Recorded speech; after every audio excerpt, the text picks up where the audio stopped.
ఆయన పేరు రుద్రుడు అయితే ఆవిడ పేరు రుద్రాణి అని చెప్పారు. సర్వాత్మ పరమై రేఖ గుణై నిత్య సమన్వయ సర్వం ధర్మిదం బ్రహ్మేతి వాక్య నేనే నీవు నీవే నేనుగా ఎలా ఎప్పుడు అయ్యామో అప్పుడు నీవు కూడా నా యొక్క కర్తవ్యంలో భాగాన్ని పంచుకున్నావు. నీవు సాక్షాత్తు లోకమాతము, నేను లోకమునకు పీఠను.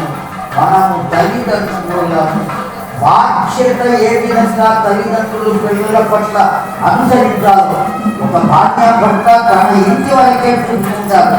కానీ మనం ఇద్దరము దేన్ని చూసుకోవాలి?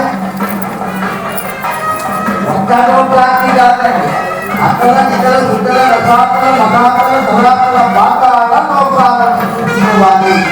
భూలోక భువనలోక శివలోక మహలోక జనలోక తత్వలోక సత్యలోకాలను చూసుకోవాలి. ఎన్ని బ్రహ్మాండములు, ఒక్కొక్క బ్రహ్మాండానికి 12-14 లోకాలు, ఎన్ని బ్రహ్మాండాలు ఉన్నాయో అన్ని బ్రహ్మాండములను చూసుకోవాలి అని చెప్పితే బ్రహ్మగారు జీలకర్ర బెల్లం పెట్టించారు. చక్కగా మంగళ సూత్రములను పూజించి ఆ సూత్రములను ధరింపజేశారు.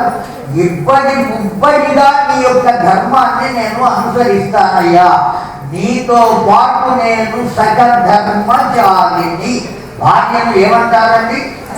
సకధర్మచారిణి అంటారు. ఆ విధంగా నేను నిన్ను అనుసరించి ఉంటానయ్యా అని ప్రతిజ్ఞ చేసినటువంటి లోక